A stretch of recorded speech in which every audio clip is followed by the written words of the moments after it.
এই কালো মেয়েকে আমি বিয়ে করতে পারবো না। বিয়ের আসরে কনেকে দেখা মাত্র চিৎকার করে কথাটা বলল বরবেশে থাকা ইরফান তালুকদার। সকলে স্তব্ধ হয়ে তাকিয়ে আছে ইরফানের পানে। ভিড়ের মাঝে একজন ভদ্রলোক তেতে বলে উঠল, বিয়ে করতে পারবেন না সেটা বিয়ের আগ মুহূর্তে বলতে আসছেন কেন? একটা মেয়েকে সবার সামনে এভাবে অপমানিত করার মানে কি? আপনার কি কোনো ধারণা আছে বিয়ে ভেঙে যাওয়ার পরে মেয়েটার সাথে কি কি হবে? লোকটার দিকে তাকালো ইরফান তালুকদার, বলল, আপনার কি মনে হয় আমার মতো এমন সুদর্শন ছেলের সাথে ওই কালো মেয়েটার কিছুতে যায়? আমি ভাবতে পারছি না দাদিজান কি করে এই মেয়েকে আমার জন্য সিলেক্ট করলো। হট্টগোল শুনে ভিড় ঠেলে তখনই প্রবেশ করলো মাজিয়া তালুকদার। কি হচ্ছে এসব ইরফান? সবার সামনে বিয়ের আসরে এ কেমন আচরণ? ক্রোধান্বিত হয়ে দাদিজানের দিকে তাকালো ইরফান, বলল, তোমার পছন্দের উপর আমি ভরসা করেছিলাম দাদিজান, তাই মেয়েকে দেখার প্রয়োজন মনে করিনি।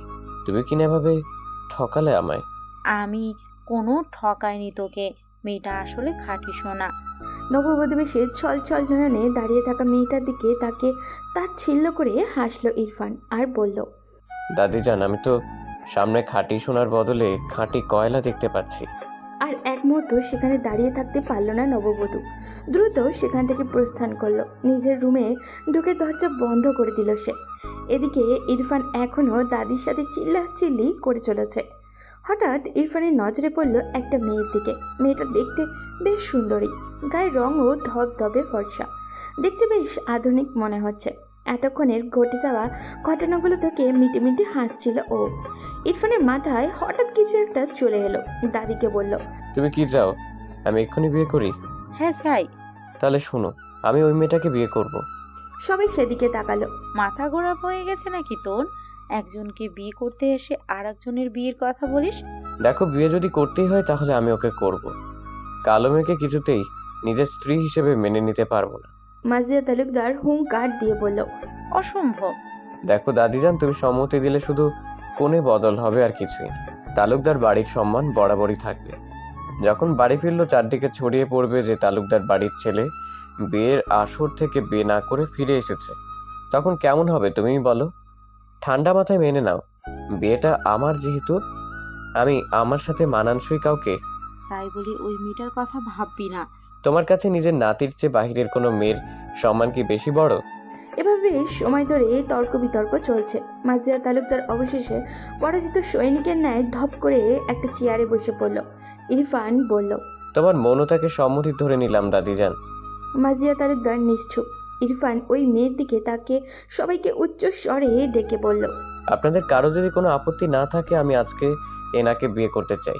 কেউ আর কোনো কথা বলল না। মেয়েটার নাম পায়েল, সম্পর্কে কোনো চাচাতো বোন, রূপবতী হওয়ার কারণে এমনিতেই অহংকারের অন্ত নেই। আর তার উপরে এ যেন মেঘ না চাইতেই বৃষ্টি। এরই মাঝে পায়েলের মা এগিয়ে এসে বললেন, আরে বাবা, আপত্তি থাকবে কেন? তুমি একটু অপেক্ষা করো, আমি আমার মেয়েকে দ্রুত নিয়ে আসছি। বেশ, তবে তাই করুন। কিছুক্ষণের মাঝে বধূ সেজে পায়েল উপস্থিত হলো। কাজী সাহেব বিয়ে পড়াতে লাগলেন। মাজিয়া তালুকদার আহত নয়নে সেদিকে তাকিয়ে রইলেন। তারপর ফোন দিলেন একটা নাম্বারে। এদিকে যার বিয়ে ভেঙে গেল তার নাম হলো সৌদামিনী মেহেক।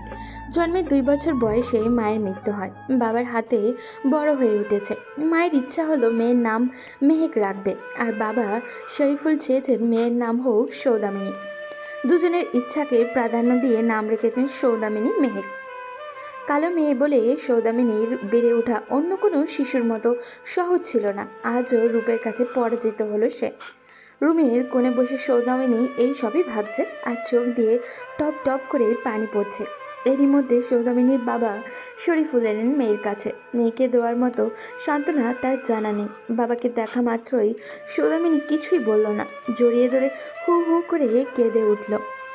দাদিজান, সব ঠিকঠাক আছে তো? ফোন করে দ্রুত আসতে বললে কেন? দাদু ভাই, তুই কি আমায় ভালোবাসিস? ওয়ার্ড, তুমি এটা জিজ্ঞেস করার জন্য দ্রুত আসতে বলল? তুমি জানো কতদিন ধরে প্ল্যান করেছিলাম এই ট্যুর নিয়ে? ইরফানের বিয়েতে পর্যন্ত অ্যাটেন্ড করিনি। দেখো ইউহান, আমাকে আমার কথা শেষ করতে দাও। মাজিয়া তালুকদার তার বড় নাতি ইরফান তালুকদারকে ঘটে যাওয়া পুরো ঘটনা খুলে বলল।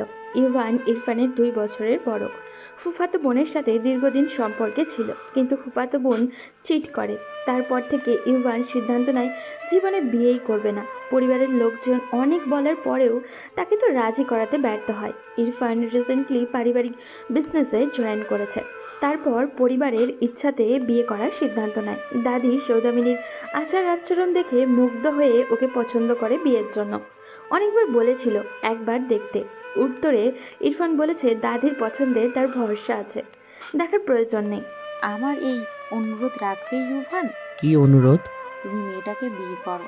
কি বলছো তুমি? দেখো, আমি সব জেনে শুনে বলছি, মেয়েটা খুব ভালো। আমি তো ওর খারাপ চাই না। আজ মেয়েটার বিয়ে না হলে কি হবে ওর সাথে ভাবতে পারিস? আর তাছাড়া আজ যদি তুমিও আমার কথা না রাখো, মনে করবে তোমাদের কাছে আমি মৃত। আমি আর কোনোদিন তালুকদার বাড়ির মুখ হব না, এটা আমার প্রতিজ্ঞা। ইরফান পরে গেল বিপদে। অনেক ভেবেচিন্তে বলল, ঠিক আছে, আমি রাজি, তবে আমার একটা শর্ত আছে। কি সেটা?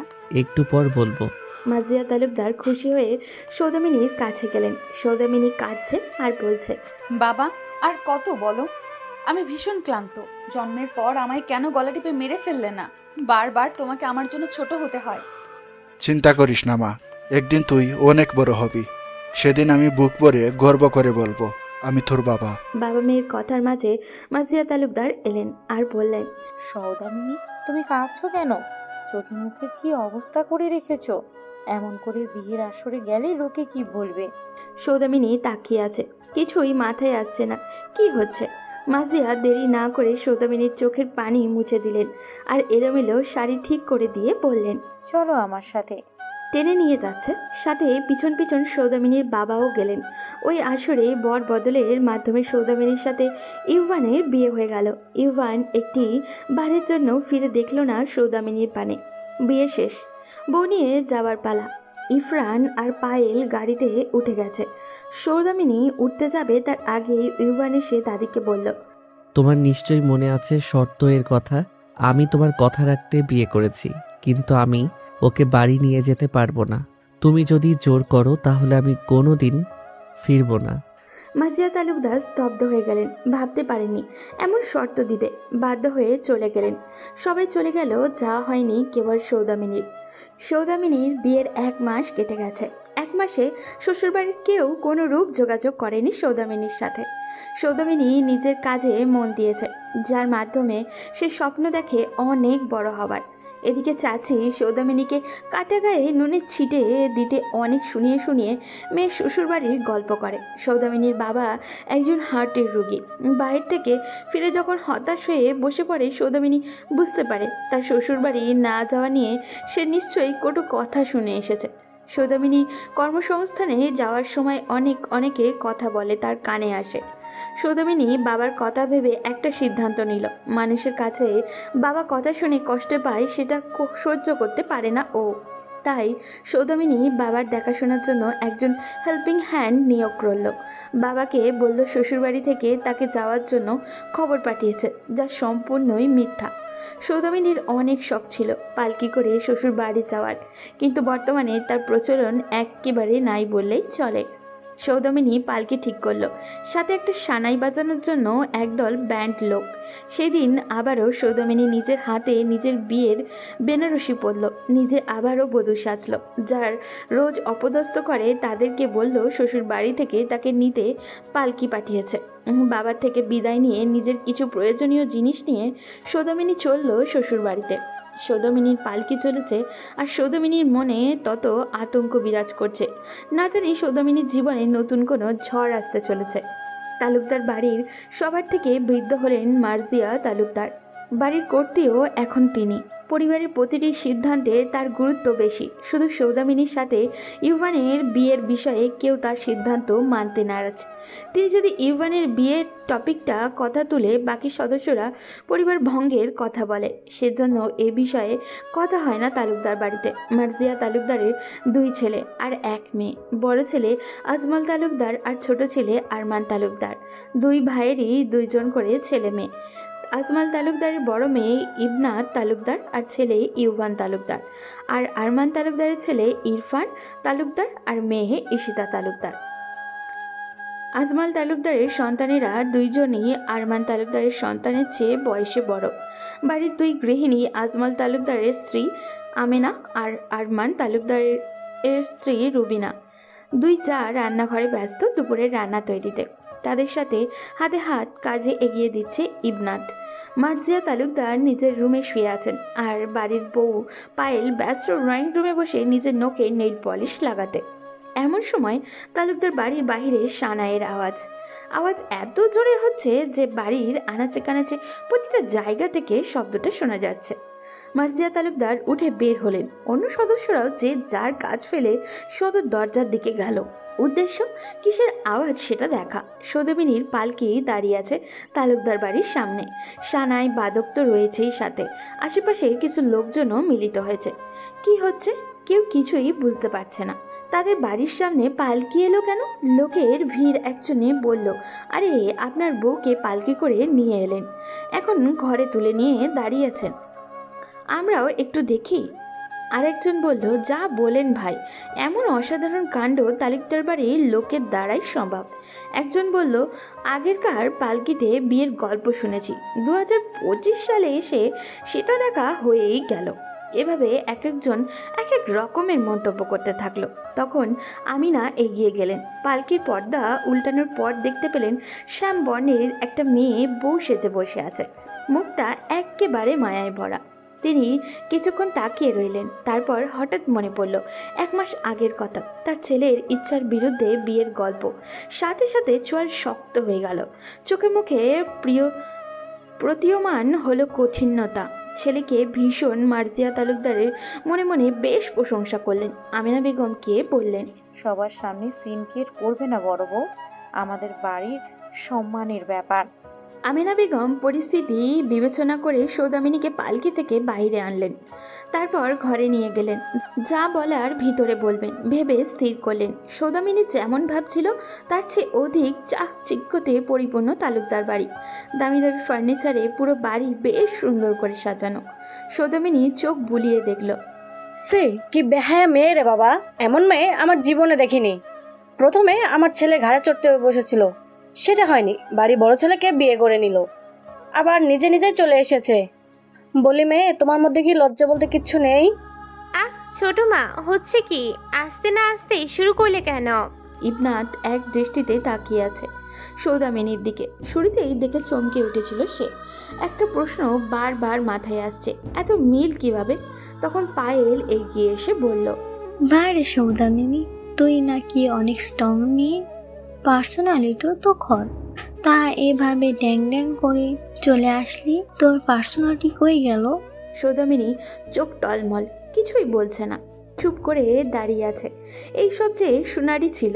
সৌদামিনী মানসিকভাবে সব মেনে নিতে প্রস্তুত ছিল, কিন্তু বেহায়া মন কষ্ট পাচ্ছে কেন? সৌদামিনী আবারও ভাবল, আমার যা হওয়ার হোক, আমার বাবা তো কেউ আর কথা শোনাতে পারবে না। ভেবে মনে শান্তি পেল। এদিকে ঈশিতা তার ফ্রেন্ড নীতির সাথে কথা বলছে। ঈশিতা তার বেস্টি মিথিকে বলল, দোস্ত জানিস, বিশালের সাথে আমি অলরেডি রিলেশনে আছি। কি বলি? তুই নাকি আমার বেস্টি, আর এই কথা আমার থেকে লুকাতে পারলি? ভাবতেই পারছি না। সরি আর, বিশাল বারণ করেছে, বলছে যেন কাউকে না জানাই। তোকে তবু আমি এখন জানিয়ে দিলাম, তুই কাউকে বলিস না। কথা শুনে মিথি বেশ চটে গেল। কথা বলতে বলতে ঈশিতা বাড়ির সামনে এসে গেল। বান্ধবীর থেকে বিদায় নিয়ে বাসায় ঢুকে গেল। বাসায় ঢুকে দেখলো থমথমে পরিবেশ। সবার দিকে চোখ বুলিয়ে নজর পড়ল সৌদামিনীর দিকে। সবার উদ্দেশ্যে শুধালো, কেউ? রুবিনা বেগম বলল, আরে চিনতে পারিসনি? ইউভানকে ফাঁসিয়ে বিয়ে করলো যে, এখন নিজে নিজে চলে এসেছে। ওইসব মেয়েদের আবার ক্লাস আছে নাকি? নির্লজ্জ মেয়ে, যেভাবে এসেছে সেভাবেই বিদায় করো। অনেক হয়েছে, ঈশিতার সম্পর্কে ও তোমার বড়, কলেজ থেকে এসেছো, যাও রুমে গিয়ে ফ্রেশ হও। বড়দের মাঝে কথা বলতে নেই, ভুলে গেছো নাকি? ঈশিতার রাগে হনহনিয়ে নিজের ঘরে চলে গেল।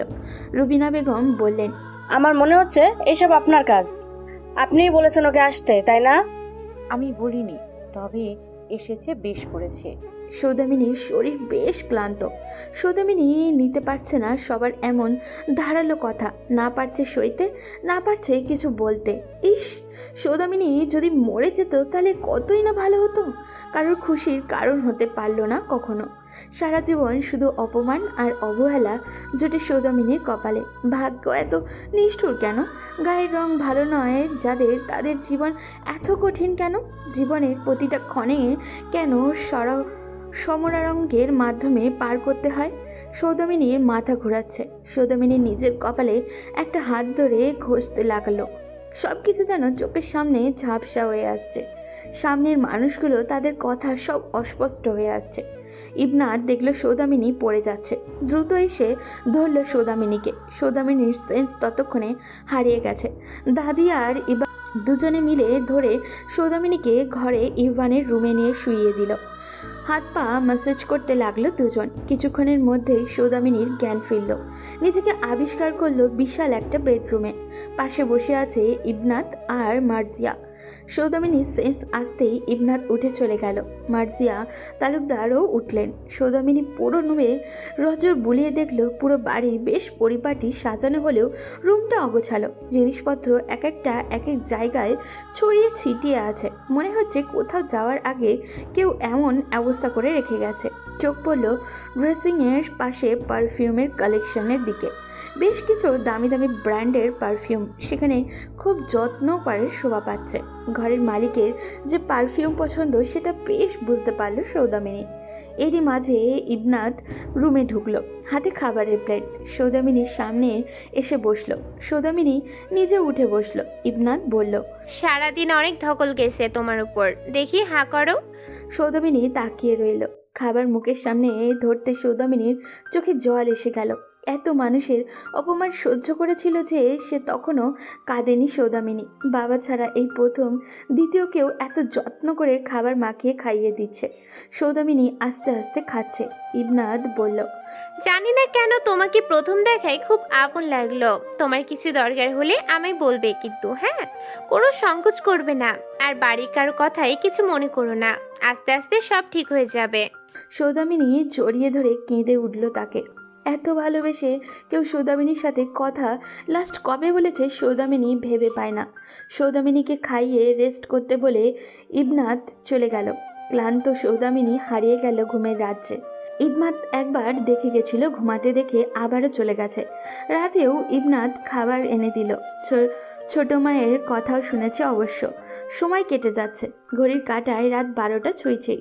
সৌদামিনী গভীর ঘুমে। হঠাৎ করে কেউ একজন ঘুম থেকে টেনে তুলল সৌদামিনীকে। চোখের ঘুমে রেশ এখনও কাটেনি। সৌদামিনী কিছু বুঝে ওঠার আগেই ইউভান কষিয়ে একটা থাপ্পড় মারল সৌদামিনীর গালে। ব্যথায় সৌদামিনী আহ করে উঠল। সামনে অগ্নি দৃষ্টিতে তাকিয়ে থাকা মানুষটাকে দেখে চমকে উঠল সৌদামিনী। ভয়ে গলা শুকিয়ে যাচ্ছে সৌদামিনীর। সৌদামিনীকে অবাক করে দিয়ে দ্বিতীয় গালে আরও একটা চর বসিয়ে দিল। গর্জে উঠে বলল, হাউ ডেয়ার ইউ! আমার বাড়িতে এসে আবার আমার বেডে ঘুমানো, গেট লস্ট! সৌদামিনী কেঁপে উঠল ধমকে। সৌদামিনীকে ওঠার সুযোগ না দিয়ে ইউভান জোরে ধাক্কা দিয়ে খাট থেকে ফেলে দিল। সৌদামিনী উল্টে পড়ে মাথা ঠোকালো খাটের কোণায়। মাথা ভনভন করে উঠেছে। সৌদামিনী কপালে হাত ছুঁয়ে হাতে তরল কিছু অনুভব করলো। হাত সামনে এনে দেখলো তরতাজা রক্ত। সৌদামিনী কপালে হাত চেপে ধরে সেখানেই বসে রইল, চোখের কোণে নোনা জল। এদিকে ততক্ষণে ইভান ওয়াশরুমে ঢুকে গেছে ফ্রেশ হতে। বাথরুমের দরজা লকের সাউন্ডে নড়ে চড়ে উঠল সৌদামিনী। কপালের রক্ত জমাট বেঁধতে শুরু করলো। সৌদামিনী নিজের সাথে নিয়ে আসা লাগেজ থেকে একটা শাড়ি বের করে রুমের একপাশে সেটা দিয়ে বিছানা করলো। মাথায় বালিশ হিসেবে কিছু ভাঁজ করা কাপড় ব্যবহার করলো। সৌদামিনী সেখানে গিয়ে শুয়ে পড়ল। মাথার চোটের কথা ভুলে সৌদামিনী মগ্ন অন্য চিন্তায়।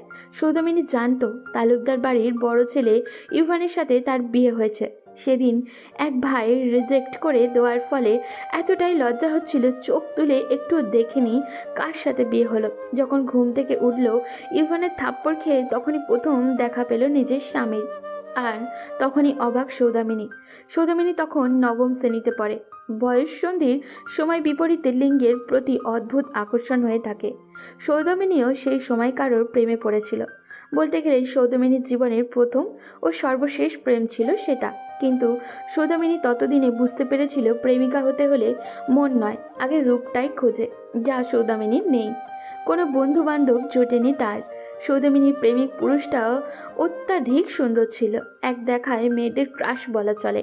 সৌদামিনী রোজ স্কুলে যাওয়ার পথে দেখতো তাকে, কখনো নাম জানতে পারেনি। একবার একজনকে সাহস করে জিজ্ঞাসা করেছিল। সে বেশ তাচ্ছিল্য করেছিল সৌদামিনীকে। এমন রূপ নিয়ে এরকম হ্যান্ডসাম বয়ের নাম জানতে চাইছে কিভাবে।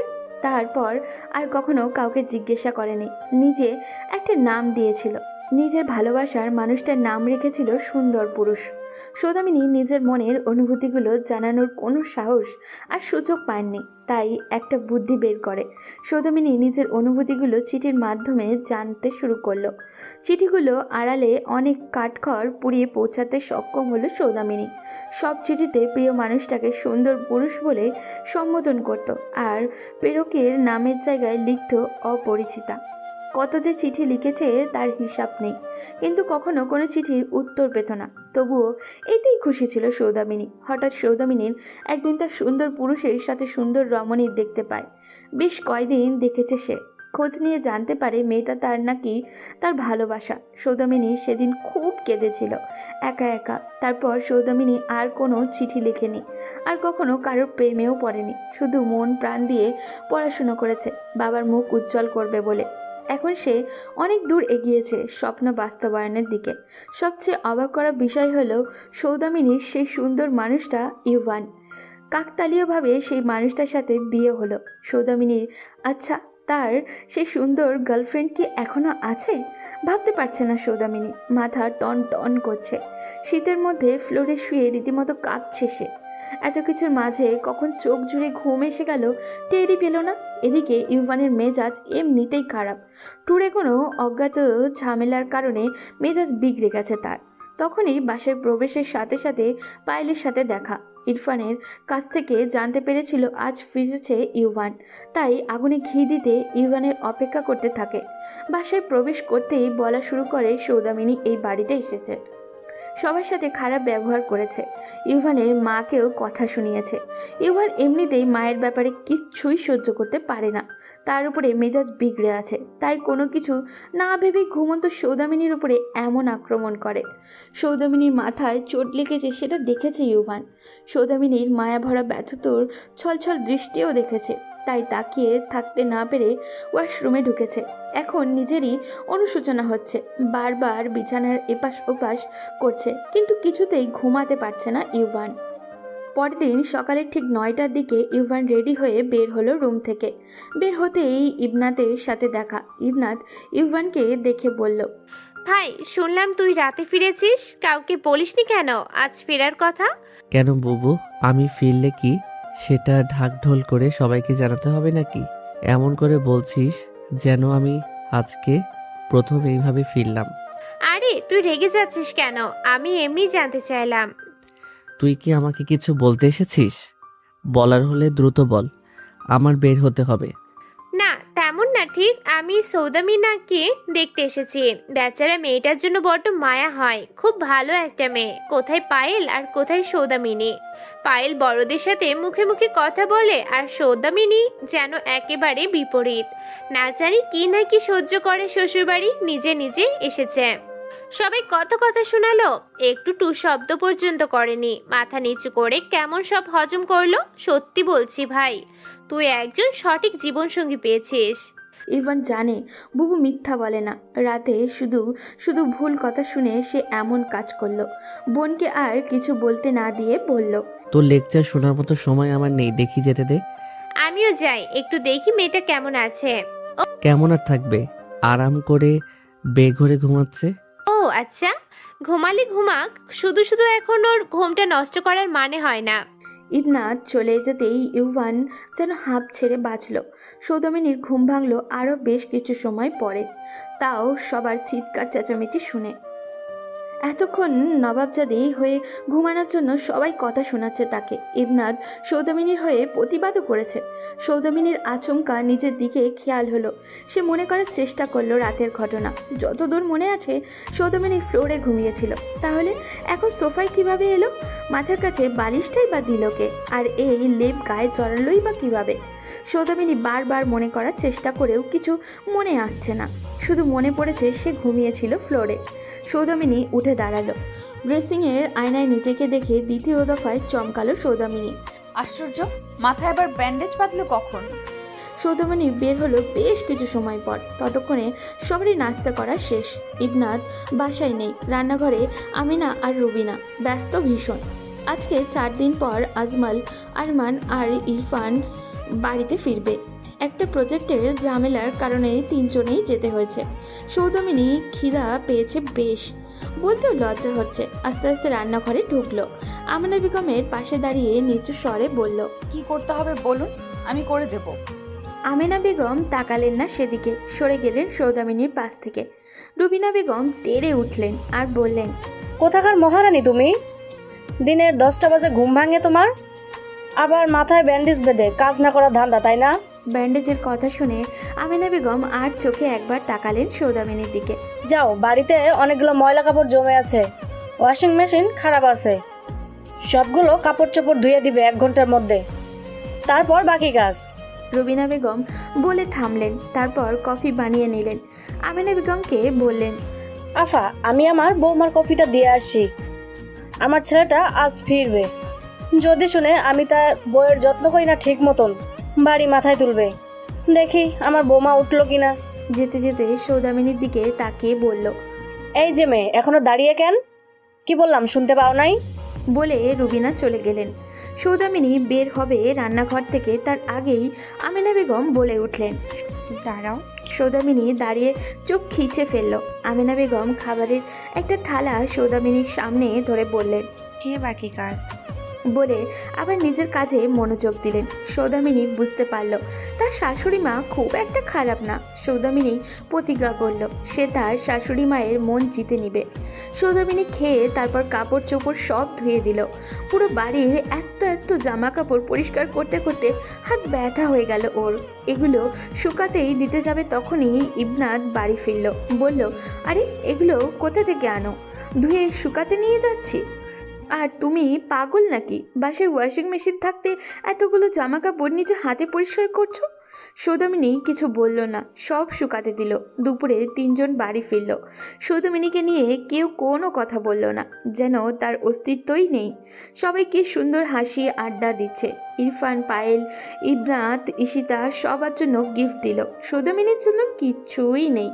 পায়েল বলল, এ কি তুই আরেকজনের জন্য আনলি না কিছুই? একজন নিজে নিজে চলে আসে তালুকদার বাড়ির বউ এর জন্য। ইরফান বিরক্তি নিয়ে বলল, জানতাম না বাড়িতে এসে জুড়ে বসেছে যে। সৌদামিনীকে দেখে তার শরীর জ্বলে উঠল। ইবনাত বলল, কিন্তু ইফরান, কাল পায়েল তোকে বলেছিল যে আমি নিজে শুনছিলাম। তুমি আমার বউ কি বলে আড়ি পাতো নাকি? সবাই শুনেছে, শুধু আমি না। পরদিন খুব সকালে ঘুম থেকে উঠল সৌদামিনী। আজও ফ্লোরে ঘুমিয়েছিল। সে উঠে নিজেকে সোফায় দেখতে পেল। ইভান তখনও ঘুমে। সৌদামিনী অগোছালো রুমটা সুন্দর করে গুছালো। ইভানের আলমারি হজবরল অবস্থা। সৌদামিনী সব সুন্দর করে ভাঁজ করে রাখলো। তারপর গেল রান্নাঘরে। তখনও কেউ ওঠেনি। সৌদামিনী সবার জন্য নাস্তা তৈরি করলো। চা বানানোর সময় আমিনা বেগম আসলেন। এসে দেখতে পেলেন রান্নার কাজ প্রায় সবই শেষ। এতগুলো বছর তিনি এই বাড়িতে এসেছেন। সকালে সব সময় রুটিনের মতোই ছিল সব কাজ করা। রুবিনা খুব হালকা কাজ করে, সব আমিনাকেই সামলাতে হয়। রুবিনা বলতে গেলে সবাইকে দেখানোর জন্য রান্নাঘরে থাকে। আজ প্রথমবার কেউ তার কাজ করলো। আমিনা বেগম বললেন, এইসব করতে কে বলেছে? কোনো দরকার ছিল না, আমি পারি একা হাতে করতে, এত বছর পরে এসেছি। এত বছর করলেন, এবার তো আমি এসেছি, আপনি বিশ্রাম করবেন, আমি কাজ করব। মনে মনে সন্তুষ্ট হলেন আমেনা বেগম, কিন্তু মুখে সেটা দেখালেন না। সৌদামিনী সবার খাবার পরিবেশন করলো। ইভান, ইরফান দুজনেরই ততক্ষণে উপস্থিত। মুখে প্রকাশ না করলেও মনে মনে সবারই বেশ পছন্দ হলো সৌদামিনীর রান্না। সবার শেষে সৌদামিনী নিজে খেলো। আমেনা বেগমকে দুপুরের রান্নার কথা জিজ্ঞাসা করলো, কিন্তু তিনি কথা বলতে চাইলেন না। কিন্তু কি কি আইটেম রান্না হবে আজ অবশেষে বললেন। সৌদামিনী তাড়াহুড়ো করে মাছ, মাংস, সবজি সব কেটে নিল। আমেনা বেগম ভেবে পেলেন না এত দ্রুত কেন দুপুরের রান্না। সৌদামিনী সব রেডি করে দিয়ে বলল, মা, আপনি শুধু এবার চুলা চালু করে রান্নাটা করে নেবেন। বলে সৌদামিনী দ্রুত রুমে গেল। খুব দ্রুত রেডি হলো। ইভান ল্যাপটপ নিয়ে বসে আছে, ভেবে পাচ্ছে না এই মেয়ে কই যাচ্ছে। সৌদামিনী রেডি হয়ে নিচে নামতেই মার্জিয়া তালুকদারের সামনে পড়লেন। মার্জিয়া তালুকদার বললেন, কই যাও না আনবো? সৌদামিনী মিষ্টি হেসে বলল, আমার কাছে। আজকে যদি না যাই 3 মাস মিস হবে। মার্জিয়া তালুকদার মুখের অভিব্যক্তি বদলে গেল। সৌদামিনী পা বাড়াতেই হুঙ্কার ছাপলেন, দাঁড়াও, আর এক পাও এগোবে না, খুব খারাপ হবে। মার্জিয়া বেগমের চিৎকার, বাকিরা সবাই বেরিয়ে এলো। সৌদামিনী বলল, কেন যাব না দাদি? তালুকদার বাড়ির বউরা বাহিরে কাজ চাকরি করে না। তালুকদার নিয়ম ভঙ্গ করার সাহস দেখাবে না। ইউভানও দাঁড়িয়ে আছে সিঁড়ির রেলিং ধরে। সৌদামিনী তাকালো মার্জিয়া তালুকদারের দিকে আর বলল, কোন নিয়মের কথা বলছেন দাদি? একজনকে বিয়ে করতে গিয়ে আরেকজনকে বিয়ে করা, এটা তালুকদার বাড়ির নিয়ম? নাকি বিয়ে করে সদ্য বিবাহের মেয়েকে শ্বশুরবাড়ির না এনে সমাজের মানুষের কথার অস্ত্রের মুখে ছুঁড়ে ফেলে আসা, এটা তালুকদার বাড়ির নিয়ম? মার্জিয়া তালুকদার চুপসে গেলেন। বাকিদের চোখ যেন চড়ক গাছ। সৌদামিনী বলল, তালুকদার বাড়ির নিয়ম নীতি সব আছে, সবাই সেটা মানছে, আমি সম্মান করি সেটা, কিন্তু আমার ব্যাপারে নিয়ম মেনে কিছুই ঘটেনি, তাই আমি মানতে পারবো না। আর তাছাড়া আমার বাবা আর আমি ছাড়া আর কেউ নেই, তার দেখাশোনা, ওষুধ, খাবার এসবের খরচ নিশ্চয়ই তালুকদার বাড়ি থেকে দিবে না, আর দিলেও আমি নিব না। তাই আমার কাজে আমাকে যেতেই হবে। বলেই সৌদামিনী চলে যাচ্ছে। রুবিনা বেগম বললেন, যাচ্ছ যাও, আর ফিরে আসার সাহস করো না। সৌদামিনী তার দিকে তাকিয়ে বলল, যেমন যাচ্ছি আবার ফিরেও আসবো। একবার এলাকাবাসী নিয়ে এসেছি, এইবার প্রয়োজন পড়লে নারীদের অধিকারের যত আইন আছে সব সেক্টরের লোক নিয়ে আসবো। মদ খেয়ে মাতাল হয়ে পড়ে আছে কিছু মাতাল। দিনের বেলা কিন্তু তারা যেন জায়গা আছে সেটা পুরো অন্ধকার। পাশে অনেকে মিলে জুয়াও খেলছে। এই গলিতে এইসব চলে। হঠাৎ পুলিশের গাড়ির শব্দ হলো। সবাই যে যার অবস্থান থেকে পালাতে ব্যস্ত হয়ে পড়ল, কিন্তু অতিরিক্ত নেশা করার ফলে দৌড়াতে পারছে না। পুলিশেরা সবগুলোকে ধরে। একজন নেশাগ্রস্তকে একজন অফিসার ধরতেই সে নেশায় ঢলতে ঢলতে বলল, কে রে তুই? অফিসার সশব্দে থাপ্পড় দিল লোকটার গায়ে। শক্ত থাপ্পড়ে যেন নেশা ছুটে গেল লোকটার। সামনে দাঁড়িয়ে আছে অফিসার, চোখে মুখে স্পষ্ট প্রিয়তমান অগ্নিশিখা। লোকটার কলার টেনে ধরে অফিসার নিজের পরিচয় দিল, Saudamini Mehek, sub inspector, special crime branch. তারপর লোকটাকে গাড়িতে ছুঁড়ে মারল।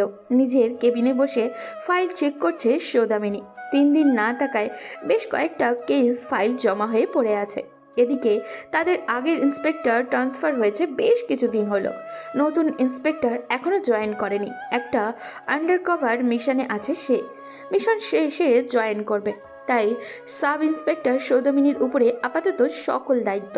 সৌদামিনী সারাদিন ভীষণ ব্যস্ততার সময় পার করলো। তারপর পুলিশ স্টেশন থেকে বের হয়ে নিজের বাবার বাড়িতে গেল। সৌদামিনীর বাবার শরীর ক্রমশ খারাপ হচ্ছে। ইদানিং বাসায় থেকেও তেমন বের হয় না, শুয়েই থাকে। সৌদামিনী বাবার ঔষধপত্র, প্রয়োজনীয় কিছু জিনিসপত্র কিনে নিয়ে গেল। যে মহিলাকে বাবার দেখাশোনা করতে ঠিক করেছে তাকে সব বুঝিয়ে দিয়ে আসলো। তারপর ল্যাপটপ সহ প্রয়োজনীয় কাগজপত্র সাথে করে তালুকদার বাড়ির উদ্দেশ্যে রওনা দিল। সৌদামিনী যখন তালুকদার বাড়িতে ফিরে তখন আসরের সময়। মসজিদ থেকে আসরের আজানের ধ্বনি কানে বাজছে। সৌদামিনী নিজের রুমে গিয়ে একটা লম্বা গোসল দিল। এরপর একটু শান্তি লাগছে। সৌদামিনী খাটের দিকে এগিয়ে যেতে নিলে একটু বিশ্রাম নিতে। পরে সেদিনের কথা মনে পড়তেই পা থামিয়ে দিল। সোফায় বসে মাথাটা হেলান দিয়ে চোখ বুজে রইল। মাথাটা কেমন ব্যথা ব্যথা করছে। নিজের আঙুল দিয়ে মাথা ব্যথা কমানোর প্রয়াস চালাচ্ছে। তখনই ইভান রুমে প্রবেশ করে। দরজা বন্ধের শব্দে হক চোখে উঠে বসলো। ইভানকে দেখে তাড়াতাড়ি সোফা ছেড়ে দাঁড়িয়ে গেল। ইভান সেদিকে তাকিয়ে ভ্রু কুচকে তাকালো একবার। সৌদামিনী তাড়াতাড়ি করে রুম থেকে বের হতে যাচ্ছিল, তখন ইভান ক্যাটস খুলতে ঝুঁকে বসে নিচ্ছিল। আর তখনই সৌদামিনীর মাথার সাথে ইউভানের মাথা ঠুকে গেল। সৌদামিনী আহ করে কপাল ডলতে ডলতে বের হয়ে যাচ্ছে। এই মেয়ে দাঁড়াও। গভীর ডাকে সৌদামিনী দাঁড়িয়ে পড়ল, ভয়ের চোখ বন্ধ করে ফেলল। এই বুঝি আবারও কটা থাপ্পড় পড়ল গায়ে। ইউভান এগিয়ে আসলো, সৌদামিনীর সামনে দাঁড়ালো। তারপর সৌদামিনীর কপালের সাথে আরও একবার নিজের কপাল ঘষে দিল। সৌদামিনী চোখ খুলে আহাম্মক বনে গেল। হাসবে নাকি কি করবে বুঝে উঠতে পারল না ও। ইউভান বুঝতে পারল সৌদামিনীর ভাবনা। গলা পরিষ্কার করে ইউভান বলল, একজনের সাথে আরেকজন মাথা ঠেকলে দুইবার ঠেকাতে হয়, জানো না মেয়ে? সৌদামিনী নিজের হাসি আড়াল করলো আর হাসি থামিয়ে বলল, জানতাম না, আজকে জানলাম। এটা না করলে কি হয়? ইভান গম্ভীর মুখ নিয়ে বলল। না হয় মাথায় শিং উঠে যায়। সৌদামিনী হাসি আটকাতে পারল না, অট্ট হাসিতে হাসতে লাগলো। ইভান মুগ্ধ হয়ে তাকিয়ে রইল। মেয়েটার হাসি কতটা স্নিগ্ধ, চোখগুলো মনে হচ্ছে কাজল টানা। নিজের ঘোর কাটিয়ে নিয়ে বলল, খুব হাসি পাচ্ছে তাই না? যেদিন শিং উঠবে সেদিন মিলিয়ে নিও আমার কথা। গুরুজনেরা যা বলে সেটা মিথ্যা হয় না। বলে সরে গেল। সৌদামিনী সেদিকে তাকিয়ে হাসতে হাসতে নিচে চলে গেল। রান্নাঘরে দেখতে গেল আমিনা বেগম একটু থালাগুলো পরিষ্কার করছে। সৌদামিনী এগিয়ে গেল আর বলল, মা, এ কি এখন সন্ধ্যা হতে চললো আর আপনি এখন এইসব পরিষ্কার করছেন? দেখো, এই বাড়িতে এক একজনের খাবারের সময় আলাদা আলাদা, তাই সবার খাওয়া শেষ হলে এসব করতে হয়।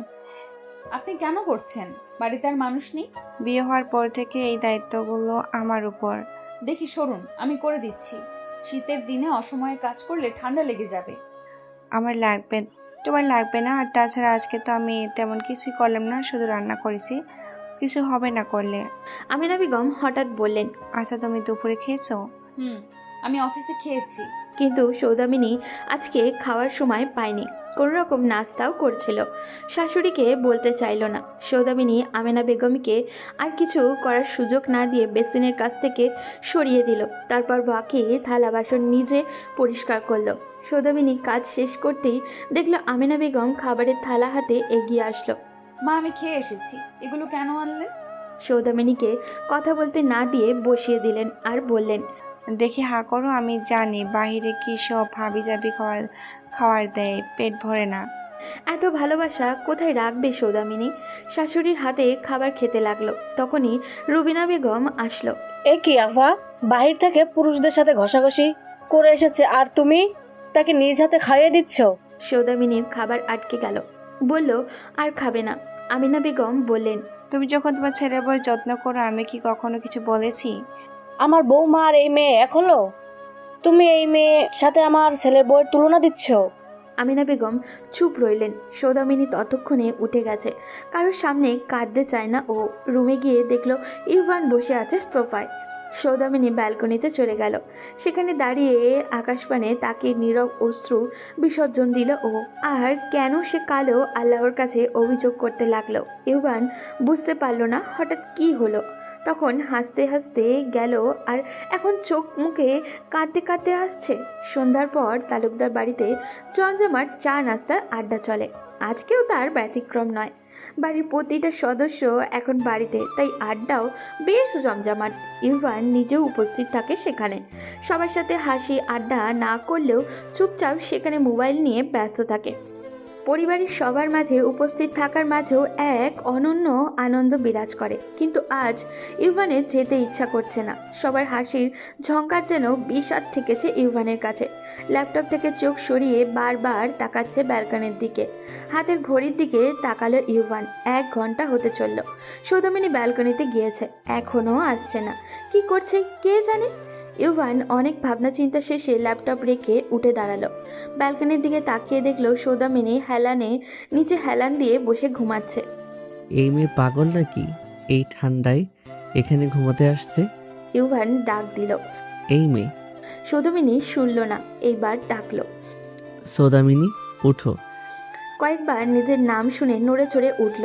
সামনে দেখতে পেল ইভানকে শীতল চাহনিতে তাকিয়ে থাকতে। ইভান বলল, এটা ঘুমানোর জায়গা হলো? যাও রুমে যাও। সৌদামিনী উঠে দাঁড়ালো। সৌদামিনীর মনে পড়ল তার গুরুত্বপূর্ণ কাজ আছে। নিজের ল্যাপটপ হাতে নিয়ে দাঁড়িয়ে গেল। ভেবেছিল সোফায় বসে কাজ করবে, কিন্তু ইভানের ল্যাপটপ সেখানে, তাই দাঁড়িয়ে রইল। ইভান এসে দেখলো সৌদামিনীর ল্যাপটপ হাতে দাঁড়িয়ে। ইভান বলল, আমার ল্যাপটপ তোমার হাতে কেন? দাও। এটা আপনার না, আমার। ইভান খেয়াল করে দেখলো সৌদামিনী ঠিক বলেছে। ইভান বলল, এটার কি কাজ? অফিসের কাজ জমা আছে। বলে সৌদামিনী ফ্লোরে বসতে তখন ইভান বলল, সোফায় বসতে পারো, আমার কাজ তেমন গুরুত্বপূর্ণ না। বলে নিজের ল্যাপটপ নিয়ে বেডে চলে গেল। সৌদামিনী মনোযোগ দিয়ে কাজ করতে ব্যস্ত হয়ে গেল। ইভান বারবার আর চোখে তাকালো সৌদামিনীর দিকে। কাজ নিয়ে খুব সিরিয়াস যে সেটা আন্দাজ করেই বুঝতে পারল। খাবারের সময় ইবনাতে জোড়াজুড়িতে খেতে গেল সৌদামিনী। পুরুষেরা আগে খেয়ে গেছে। সৌদামিনী খেয়ে রুমে গিয়ে দেখলো যেখানে সৌদামিনী ঘুমায় সেখানে ইউভানের এক গাদা জামা কাপড়। সৌদামিনী সেগুলো সরাতে যাবে তার আগে ইউভান বলে উঠল, খবরদার, হাত দিবে না। তাহলে আমি কোথায় থাকবো? সেটা আমি জানি না।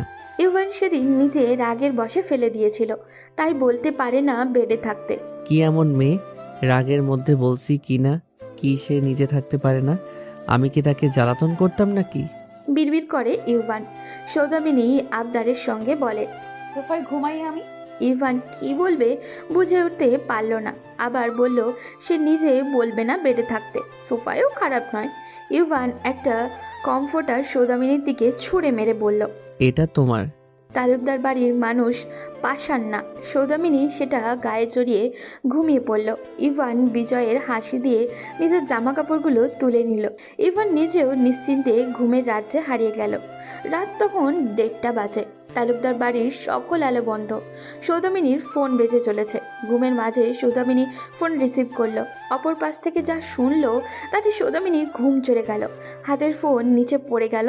সৌদামিনী না বলে চিৎকার করে উঠল। সৌদামিনীর চিৎকার শুনে ইভান উঠে গেল। উঠে রুমের আলো চালিয়ে দিল।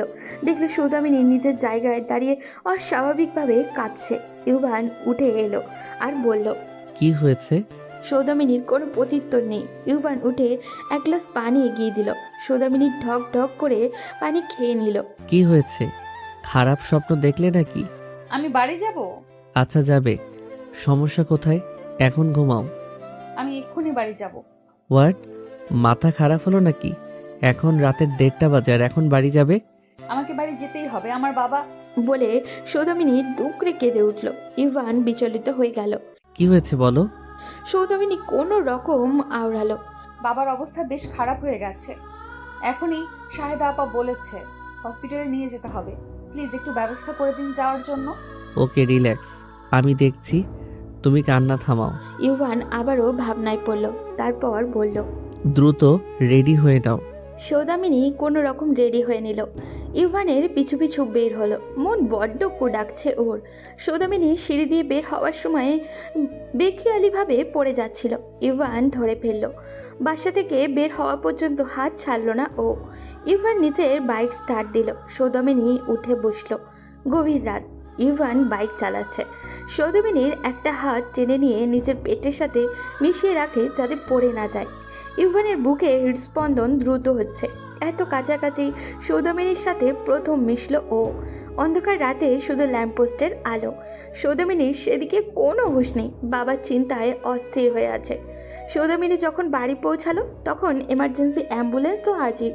ইভান আর অ্যাম্বুলেন্সের লোক সৌদামিনীর বাবাকে গাড়িতে উঠালো। সৌদামিনী কেঁদেই দিল। তারপর তার বাবার জন্য প্রয়োজনীয় জামাকাপড় নিতে বাকর ঘরে গেল। জামাকাপড় নিয়ে বের হবে তখন বাবার বিছানার পাশে একটা ছিটকুট পড়ল নজরে।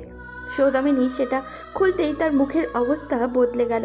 চোখে মুখে রাগ ছড়িয়ে পড়ে বলল, আমার বাবার যদি কিছু হয় আমি তোদের কাউকে ছাড়বো না। অনেক বড় ভুল করলি। হসপিটালে বাবার জন্য যা যা জরুরি কাজ আছে সব নিজের হাতে সামলাচ্ছে সৌদামিনী। ইউভান ভেবে পাচ্ছে না হঠাৎ করে সৌদামিনী এমন বদলে গেল কেন। বাড়ি আসার সময় তো কেমন চোখে মুখে অস্থিরতা ছিল, আর এখন মনে হচ্ছে যেন কিচ্ছুই হয়নি। সৌদামিনীর বাবাকে হসপিটালে অ্যাডমিট করা হলো। সে রাতে ইউভান সৌদামিনী হসপিটালেই রাত কাটালো। পরের দিন সৌদামিনী ইউভানকে চলে যেতে বলল। ইউভান চলে যাবে নাকি থাকবে বুঝতে পারছে না।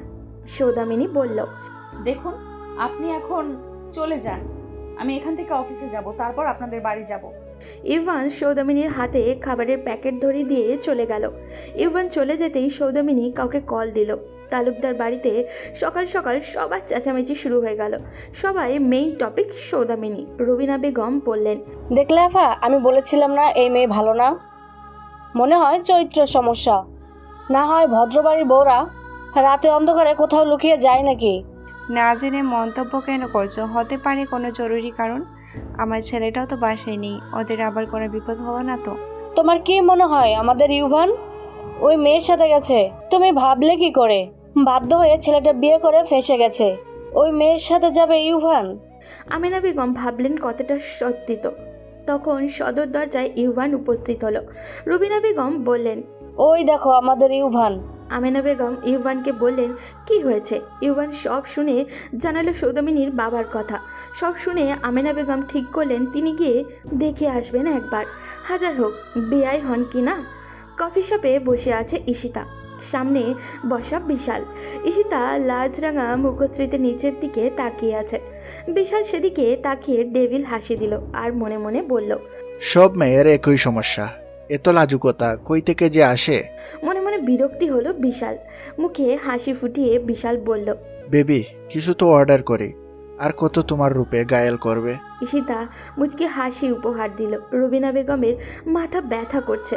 বাসায় ঈশিতা ইবনাথ কেউই নেই, তাই পা বাড়ালেন পায়েলের রুমের দিকে। পায়েল বলল, আরে শাশুড়ি মা, আমার রুমে কোনো কিছু দরকার? না মা, আমার মাইগ্রেশনের সমস্যা, প্রচন্ড মাথা ব্যথা করছে, একটু মাথাটা টিপে দিবে? হোয়াট? আপনার সাহস কি করে হয় আমার কাছে এমন আবদার করার? বের হয়ে যান আমার রুম থেকে। খুব অবাক হলেন রুবিনা বেগম। পায়েল আবারও বলল, কি হলো শুনতে পাননি নাকি? আর কখনো এমন দুঃসাহস দেখাবেন না, খুব খারাপ হবে। রুবিনা বেগম বের হয়ে গেলেন। চোখ থেকে দুফোঁটা অশ্রু গড়িয়ে পড়ল। এদিকে ট্রাফিক আটকে আছে ইরফান। জরুরি কাজের সময় মতো শেষ করতে পারছে না ও। বাংলাদেশের সব জায়গায় এত এত জ্যাম লেগে থাকে যে অসহ্য। হঠাৎই ইরফানের গাড়ির পাশ দিয়ে একটা বাইক এসে থামলো। ইরফান সেদিকে তাকালো এক ঝলক, দেখতে পেল কালো প্যান্ট শার্ট পরা একটা লেডি বাইকার সবে তার মাথার হেলমেটটা খুলে দিয়ে নিল। ইরফান অন্যদিকে ফিরে হঠাৎ মনে হলো পাশের বাইকারকে সে চিনে। মনে করে মুখে বিস্ময়ে আওড়ালো, সৌদামিনী। পুরোপুরি নিশ্চিত হতে আবারও পাশের বাইকারের দিকে তাকালো। ততক্ষণে জ্যাম ছেড়ে দিয়েছে। সেই লেডি বাইকার হেলমেট মাথায় পরে ততক্ষণে বাইক স্টার্ট দিয়ে দিল। ইরফান নিজে নিজে বলল, কে এই মেয়ে? সৌদামিনী বাবাকে কিছুদিন হসপিটালে রাখার বন্দোবস্ত করলো। দেখাশোনার জন্য নার্স তো আছেই। সৌদামিনী তালুকদার বাড়িতে যখন ফিরল তখন ড্রয়িং রুমে কাউকে নজরে পড়ল না। রুমে ঢুকে দেখলো ইভান ঘুমাচ্ছে। সৌদামিনী নিজেও বেশ ক্লান্ত। ফ্রেশ হয়ে কিছুক্ষণ সোফায় শুয়ে বিশ্রাম নিল। তখন সন্ধ্যা ঘনিয়ে আসছে। সৌদামিনী নিচে নামলো। বাড়ির সব সদস্য আড্ডায় ব্যস্ত। আমিনা বেগম রান্নাঘরে, ইউভানও এসে বসেছে। আজমল আর আরমান দুজনেই উপস্থিত। সৌদামিনী সেদিকে তাকিয়ে রান্নাঘরের দিকে পা বাড়াতেই পায়েল ডাক দিল সৌদামিনীকে, এই সৌদামিনী এদিকে আয়। সম্পর্কে আর বয়সেও তোমার বড়, নাম ধরে ডাকছো, এটা কেমন শিক্ষা? আসলে নাম ধরে ডাকতে অভ্যস্ত তো, তাই সম্মান আসে না। পায়েলের কথা শুনে ঈশিতাও মুখ টিপে হাসলো। সৌদামিনী এসে দাঁড়ালো। পায়েল বলল, যা আমাদের সবার জন্য চা বানিয়ে নিয়ে আয়। ইবনাথ তেড়ে উঠল, বলল, ও বাহিরে কাজ করে এসেছে, রাতেও ঘুমাতে পারেনি, আর তুমি ওকে বলছো চা করতে? সমস্যা নেই আপু। সৌদামিনী রান্নাঘরে চলে গেল। সৌদামিনী রান্নাঘরে যেতেই আমেনা বেগম জানতে চাইলে ওর বাবার শরীরের অবস্থা কেমন। সৌদামিনী বলল, আলহামদুলিল্লাহ। সৌদামিনী চা বানালো সবার জন্য। সবার প্রথমে আমেনা বেগমকে দিল, তারপর ড্রয়িং রুমে গিয়ে একে একে সব ভাইকে চা দিল। ইরফান বারবার সৌদামিনীর দিকে তাকাচ্ছে। কিছুতেই ঘর কোনো সৌদামিনীর সাথে রাস্তায় বাইকারের সাথে মিল খুঁজে পাচ্ছে না। বারবার ইরফানের মাথায় আসছে কি চাকরি করে ও। সবাই সৌদামিনীর চা খেয়ে খুব প্রশংসা করলো। ইভান আর ইরফান চুপ রইল। ইভানও মনে মনে বলল, চাটা আসলেই বেশ ভালো হয়েছে। সবার মুখে সৌদামিনীর প্রশংসা শুনে যার মেজাজ খারাপ হয়ে গেল সে হলো পায়েল। পায়েল ভেবেছিল সৌদামিনী হয়তো পারবে না এতজনের জন্য চা করতে, কিন্তু সবার প্রশংসা পেতে দেখে রাগে গা জ্বলে উঠল ওর। আর পায়েল বলল, সৌদামিনী, তোর চাটা বেশ ভালো হয়েছে, যা না প্লিজ আমার জন্য আর কাপ নিয়ে আয়। সৌদামিনী বিনা বাক্য বায়ে আরেক কাপ চা পায়েলের জন্য এনে দিল, যেটা সৌদামিনী নিজের ভাগের ছিল। পায়েল সেটা নিতে গিয়ে ইচ্ছা করে ফেলে দিল সৌদামিনীর হাতে, পড়ল কিছুটা। পায়েল বলল, ইস রে, পড়ে গেল, প্লিজ আর এক কাপ নিয়ে আয় না। সৌদামিনী উঠে দাঁড়ালো, এক পা দিয়েই কেবল তখনই ইউভান উঠে দাঁড়ালো, গম্ভীর কণ্ঠে বলল, দাঁড়াও। সৌদামিনী দাঁড়িয়ে গেল। ইউভান সৌদামিনীকে বলল, আর এক পাও এগোবে না। যদি কারো এতটাই ইচ্ছা হয় চা খাওয়ার, নিজে গিয়ে বানিয়ে খাও। সৌদামিনী আর কারোর জন্য এক গ্লাস জলও দিবে না। সৌদামিনী থেমে গেল। তার জন্য ইভান প্রতিবাদ করলো ভেবেই চোখে পানি চলে এসেছে। ঈশিতা বলল, ভাইয়া, তুমি ওর পক্ষ নিচ্ছ? ওই মেয়েটার ভাবি ভালো লেগেছে বলে চাটা আবার চাইলো, এতে দোষের কি আছে? তুই ছোটর মতো থাক, বড়দের ব্যাপারে নাক গলাতে আসবে না। আর এত যদি ইচ্ছা হয় কারো চা খেতে, নিজে বানিয়ে খাবে। ইরফান এখন ভাবছে, অবিশ্বাস্য, ইটস টোটালি ইম্পসিবল। এটা সেই মেয়ে কিছুতেই হতে পারে না, স্বভাবের সাথে কিছুতেই যায় না। সৌদামিনী রুমে গেছে। সৌদামিনীর মুখে মিষ্টি হাসি। ইভান তার হয়ে বললে সেটা ভাবতেই মন খুশিতে ভরে যাচ্ছে। ইভান রুমে ছিল, সৌদামিনী নিজের ল্যাপটপে কাজ করছে। ইভান বলল, একবার সহানুভূতি দেখিয়েছি বলে ভেবে নিও না মেনে নিয়েছি তোমায়। শুনো মেয়ে, তোমাকে আমি কোনোদিনও স্ত্রী হিসেবে মেনে নিব না, কোনো দিনও না। আমার স্ত্রীর অধিকার পাওয়ার স্বপ্ন ভুলে যাও। সৌদামিনী ফ্যাল নয়নে তাকিয়ে রইল, কেবল মুখ দিয়ে কোনো কথা বের হচ্ছে না। তারপরে দিনগুলো ছিল খুব বিষাদের। সৌদামিনী ইভানের সামনে পড়তো না, যতটা সম্ভব এড়িয়ে চলার চেষ্টা করত। রুমে নিজের কাজ করত মন দিয়ে, ভুলেও ইভানের দিকে তাকাতো না। তবে এই কিছুদিনের মাঝে বাড়ির অন্য সদস্যরা কিছুটা হলেও সৌদামিনীকে পছন্দ করা শুরু করেছে। এই তো সেই দিনের কথা। সৌদামিনী মাত্র বাসায় এসেছে। রুমে যাবে রুবিনা বেগমের রুমের সামনে দিয়ে, দেখলো রুবিনা বেগম এপাশ ওপাশ করছেন। বাসায় কেউই নেই। সৌদামিনী এগিয়ে গেল, কি হয়েছে জানতেও চাইল। শুরুতে কোনো কথা শোনাবে, পরে বললেন তার মাথা ব্যথা করছে। সৌদামিনী পরম যত্নে মাথা মালিশ করে দেয়। তার চোখে মুখেও ক্লান্তি নেই। রুবিনা বেগম চোখ বুজে ভাবেন সৌদামিনীর কথা। মাত্রই বাসায় এসেছে, অথচ একটু বিরক্ত হয় না হয়ে তার সেবা করছে। আমি কি কখনো সৌদামিনীর সাথে ভালো ব্যবহার করিনি? তারপর থেকে রুবিনা বেগম সৌদামিনীকে আর কথা শোনান না, মুগ্ধ হন সৌদামিনীর কর্মকাণ্ডে। ইরফানও আজকাল বিরক্ত হয় পায়েলের কর্মকাণ্ডে। ইরফানের মনে হতে থাকে যে রূপ ছাড়া পায়েলের আর কোনো গুণই নেই, আর সৌদামিনী মাঝে রূপ ব্যতীত সব গুণই আছে। আজকাল ইরফানের সৌদামিনীকে দেখেও বেশ ভালো লাগে। আগে খেয়াল করেনি সৌদামিনীর মায়াবী দুটো চোখ কত মায়া জড়ানো। ইরফানের নিজেরই ইচ্ছা কিংবা ইচ্ছার বিরুদ্ধে খাবার টেবিলে কিংবা চায়ের আড্ডায় সৌদামিনীর দিকে বারবার নজর ছুটে যায়। চা বানিয়ে যখন সৌদামিনী সবার হাতে দেয়, ইরফানের ইচ্ছা হয় একটু ছুঁয়ে দিতে সৌদামিনীকে। ইরফানের নজরেও পড়ে ইরফানের সৌদামিনীর ওপর নজরদারি। সৌদামিনী শ্বশুরবাড়ি এসেছে 1 মাস হতে কয়েকটা দিন বাকি। সৌদামিনী অফিসেও ব্যস্ততা বেশ, কিন্তু সবসময় সে বিকেলের মধ্যেই বাড়ি ফিরে আসে। এসে সবার জন্য বিকেলের নাস্তা সেই তৈরি করে, তারপর রুমে নিজের কাজ করতে থাকে। সেদিনের পর থেকে ইউভানের সাথে কথা বলে না।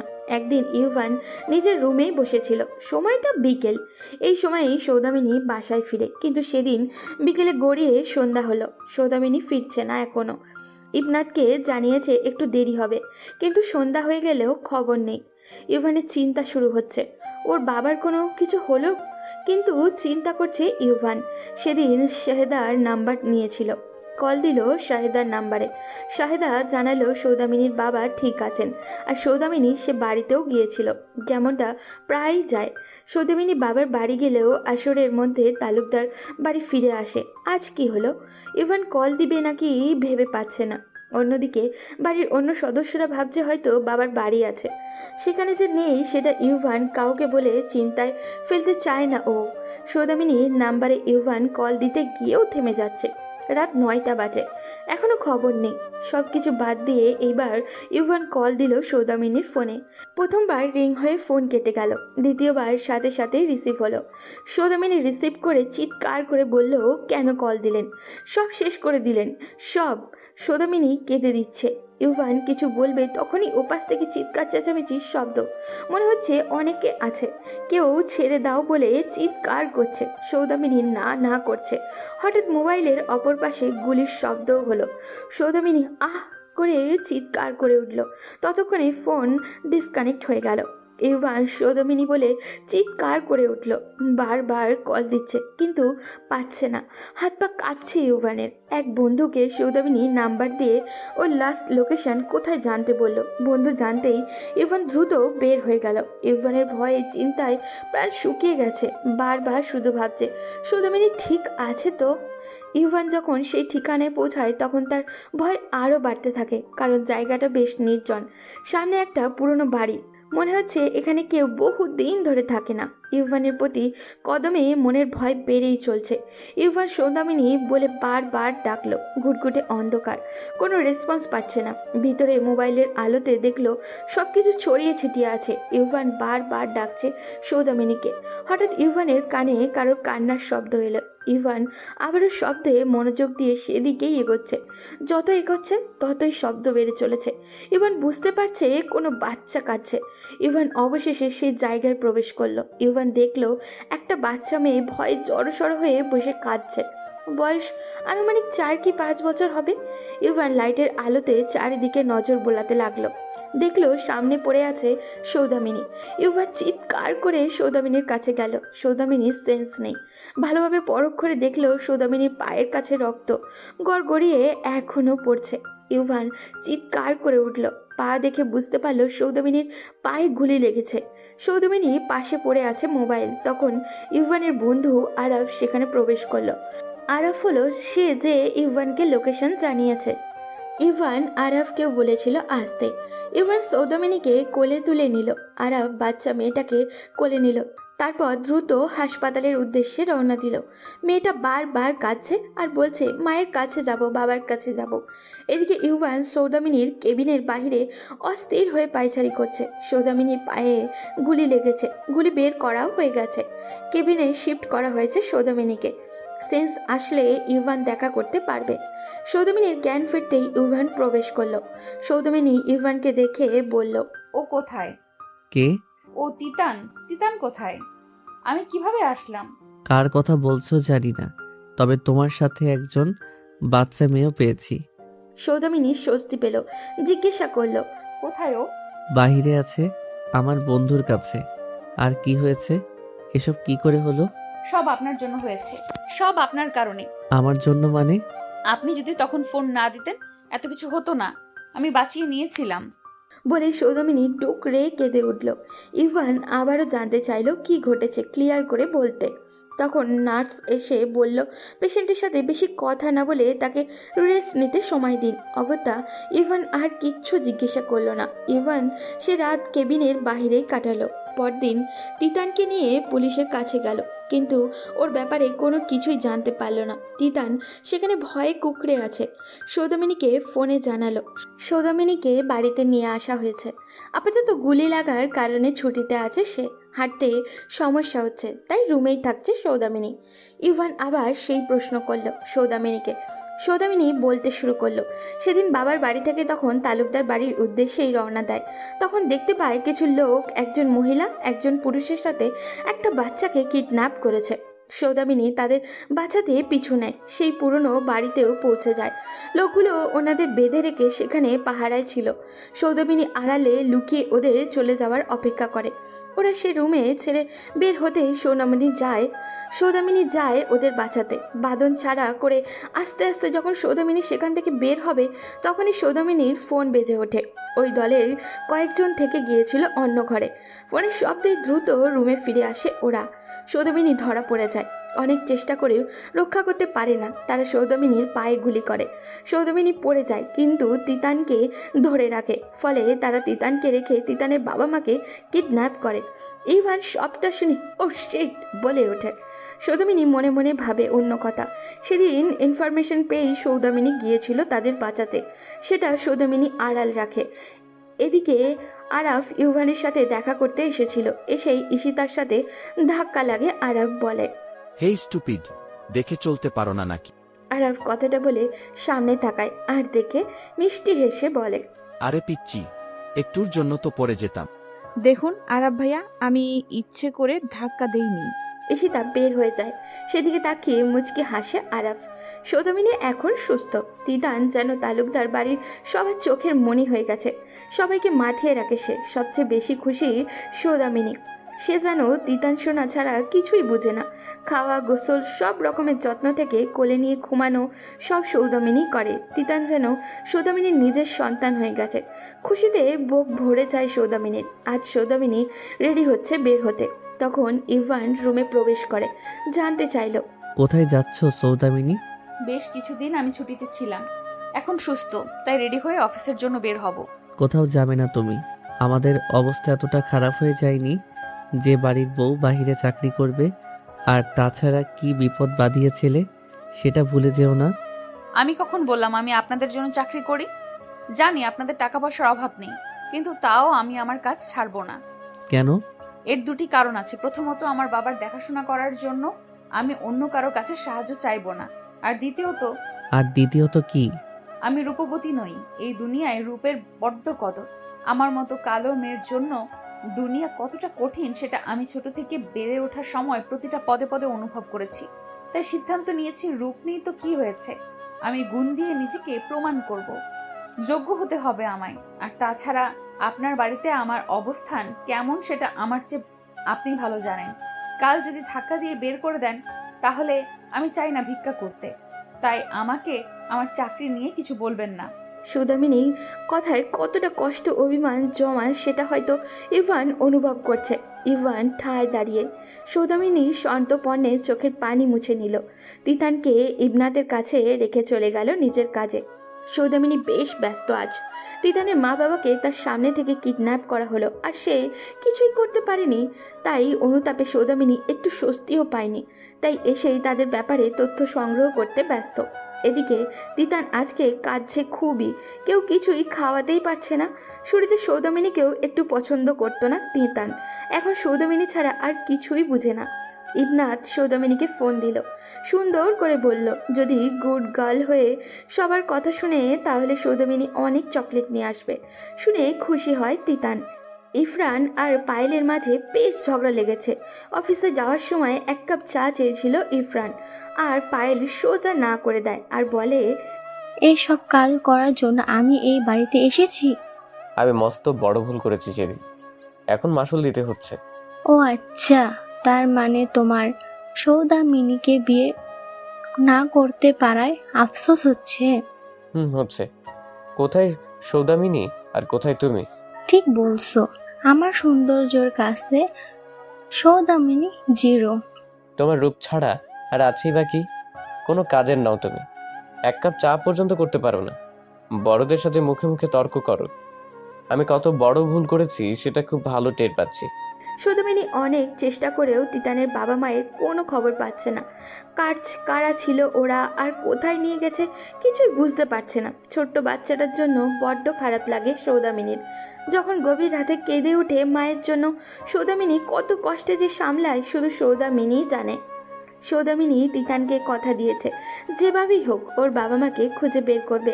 সৌদামিনী বাড়ি আসার সময় হঠাৎ একটা পার্কের দিকে চোখ গেল। পরিচিত মুখ দেখে থেমে গেল সে। একবার ভাবলো সামনে যাবে, কিন্তু পরেক্ষণেই থেমে গেল। বাড়ির দিকে চলে গেল। সৌদামিনী বাড়িতে ঢুকতেই থেমে গেল। ইবনাত মায়ের রুম থেকে বের হচ্ছে, কিন্তু চোখে পানি। সৌদামিনী এগিয়ে গেল আর বলল, কি হয়েছে আপু, তুমি কাঁদছো কেন? চমকে গেল ইবনাত। দ্রুত মুছে নিল চোখের জল আর বলল, ও কিছু না। বলে দ্রুত সে স্থান ত্যাগ করতে লাগলো। সৌদামিনী পেছন থেকে বলল, এতদিন ভাবতাম তালুকদার বাড়ির একজন মানুষ আছে যে আমায় প্রথম দিনই কাছে টেনে নিয়েছে, আমাকে আপন করে নিয়েছে। অথচ আমি ভুল ছিলাম, আমি কারোর আপন হতেই পারিনি। সৌদামিনীর এমন কথায় ইবনাথ থেমে গেল। সৌদামিনীর দিকে ফিরে বলল, তেমন কোনো ব্যাপার না সৌদামিনী, তুমি আমায় ভুল বুঝো না প্লিজ। এমন ব্যাপার না হলে কেমন ব্যাপার? আম্মু আমার বিয়ের কথা বলেছিল, তাই কাঁদছিলাম আমি। কেন? আমি যতদূর জানি এইবারে সবার বড় তুমি। তোমার ছোট দুই ভাইয়ের বিয়ে হয়ে গেছে, তুমি কেন করছো না? ইবনাথ নিশ্চুপ। সৌদামিনী আবারও বলল, তোমার কোনো পছন্দ থাকলে আমায় বলতে পারো, আমি সবাইকে ম্যানেজ করার দায়িত্ব নিব। যদি সেই মানুষটা না থাকে তাহলে সবাইকে ম্যানেজ করে লাভ কি? মানে? মানে খুব পরিষ্কার, আমি একজনকে খুবই ভালোবাসতাম, আমার পরিবারকে রাজি করিয়েছিলাম, সবাই রাজি ছিল, কিন্তু কিন্তু কি? কিন্তু সে কোথায় হারিয়ে গেছে। অনেক খুঁজেছি তাকে, আমাদের বিয়ের দিন ঠিক করা হয়ে গেছিল, তারপর সে উধাও হয়ে যায়।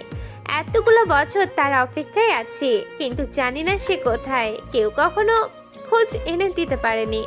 হয়তো সে নেই, তুমি কেন অপেক্ষা করে আছো? আমি তার সাথে কি হয়েছে সেটা যতদিন জানবো না ততদিন অপেক্ষা করব তার জন্য। যদি সারা জীবন অপেক্ষা করতে হয়, সারা জীবনে অপেক্ষায় থাকবো। সৌদামিনী সন্ধ্যাবেলা ছাদে গিয়েছিল নিজের কিছু জামা কাপড় আনতে। ততক্ষণে ধরনী অন্ধকারে আচ্ছন্ন হয়ে গেছে।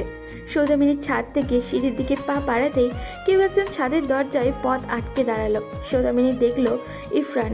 সৌদামিনী এই বাড়িতে সবার সাথে কথা বললেও আজ পর্যন্ত ইরফানের সাথে কখনো কথা বলেনি, এড়িয়ে চলেছে বারে বারে।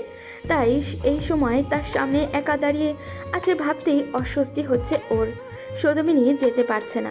সৌদামিনী বলল, পথ আটকে দাঁড়িয়ে আছেন কেন? সরুন, আমাকে যাওয়ার সুযোগ করে দিন। ইরফান সৌদামিনীর দিকে তাকালো, মোলায়েম কণ্ঠে বলল, সৌদামিনী, আমার তোমার সাথে কথা আছে। কিন্তু আমার কোনো কথা নেই আপনার সাথে। সৌদামিনী ইরফানের হাত সরিয়ে চলে যেতে চাইল, কিন্তু পারল না। ইরফান বলল, আমি সরি সৌদামিনী, কেন? সেদিনের ঘটনার জন্য, তোমাকে ছোট করার জন্য। সৌদামিনী কথা শেষ করতে দিল না, আর বলল, থামুন, আপনার কাছে সরি শুনতে চাইনি আমি। কখনো কি অভিযোগ করেছি? তাহলে কেন আসছেন? আর আজ সরি বলছেন, যেখানে আমি আর আপনি ছাড়া কেউ নেই। আপনার যদি মনে হয় ভুল করছেন, তাহলে সেই সব মানুষের সামনে সরি বলবেন যাদের সামনে আমাকে হাসির পাত্রী বানিয়েছেন। সৌদামিনীর কথা শেষ করার আগে সেখানে ইরফান উপস্থিত হলো আর বলল, কি হচ্ছে এখানে? সৌদামিনী কিছু না বলে সেখান থেকে চলে গেল। ইরফানকে জিজ্ঞাসা করলো, কি হচ্ছিল এখানে? কি নিয়ে কথা চলছিল? ভাইয়া আসলে সৌদামিনীকে। স্টপ। ওকে সৌদামিনী ডাকার রাইট কখন দিলাম তোকে? মানে? আমি তোর বড় ভাইয়ের বউকে নাম ধরে যদি আরেকবার ডাকিস খুব খারাপ হবে। রাত হয়ে গেছে। তিতান আজ সারাদিন কোনো কিচ্ছু খায়নি। সৌদামিনী তিতানকে খাইয়ে দিতে বসেছে, কিন্তু তিতান খাবার খাচ্ছে না। তিতান বলল, তুমি একটা মিথ্যেবাদী। তুমি জানো মা বলেছে পচা মানুষেরা মিথ্যেবাদী হয়। তুমি কি পচা? এমন কথা কেন বলছো সোনা? আমি কি করেছি? তুমি বলেছো মা বাবাকে ফিরিয়ে আনতে গেছে, তাহলে নিয়ে আসেনি কেন? তোমার মা বাবাকে ফিরিয়ে আনবো শীঘ্রই। এখন হা করো তো, খাবারটা খেয়ে নাও। তিতান সৌদামিনীর হাত সরিয়ে দিল আর বলল, আমি খাবো না মা, না আসলে খাবো না। ঠিক আছে, খেতে হবে না। আজকে মজার একটা চকলেট এনেছি, সেটা আমি খেয়ে ফেলবো, ঠিক আছে? না, আমি খাবো, দাও চকলেট। আগে খাবার শেষ করো, তারপর। সৌদামিনী তিতানকে খাইয়ে ঘুম পাড়িয়ে দিল। তারপর নিচে এসে সকালে নাস্তা বানাতে ব্যস্ত হয়ে পড়ল। যখন তাড়াহুড়ো করে সৌদামিনীর রুমের দিকে গেল রেডি হতে, তখন ইরফান হাতে ঘড়ি পড়তে পড়তে বের হচ্ছিল। একজন তাড়াহুড়োতে রুমে ঢুকছে আর একজন অমনোযোগী বের হচ্ছে। তখন ইরফান শক্তপোক্ত শরীরের সাথে ধাক্কা লেগে সৌদামিনী পা স্লিপ করে পড়ে যাচ্ছিল। ইরফান সৌদামিনীকে ধরতে গিয়ে ধরতে তো পারল না, উল্টে সৌদামিনীর গায়ের ওপরে পড়ল। ইরফান মুগ্ধ আঁকিতে সৌদামিনীর পানে তাকিয়ে আছে। হারিয়ে গেছে সৌদামিনীর কাজল কালো চোখের মায়া। বেখেয়ালিতে হাত দিয়ে সৌদামিনীর চুলগুলো কানের পাশেও গুজে দিল। সৌদামিনী তাকিয়ে চোখ সরিয়ে নিল। সৌদামিনী নড়ে চড়ে উঠল। ইরফানের ঘোর কেটে গেল। দুজনে উঠে দাঁড়ালো। তখন আবার দুজন দুদিকে যেতে দুজনের মাথা এক অপরের সাথে ঠোকা খেল। সৌদামিনী সরে গেল রেডি হতে। আচমকা ইরফান নিজের গতিপথ বদলে আবারও সৌদামিনীর কপালের সাথে নিজের কপাল থেকে দ্রুত চলে গেল। সৌদামিনী হাঁ হয়ে দাঁড়িয়ে আছে। সৌদামিনী রেডি হয়ে নিচে আসলো। তখন ঈশিতা বের হচ্ছে কলেজের উদ্দেশ্যে।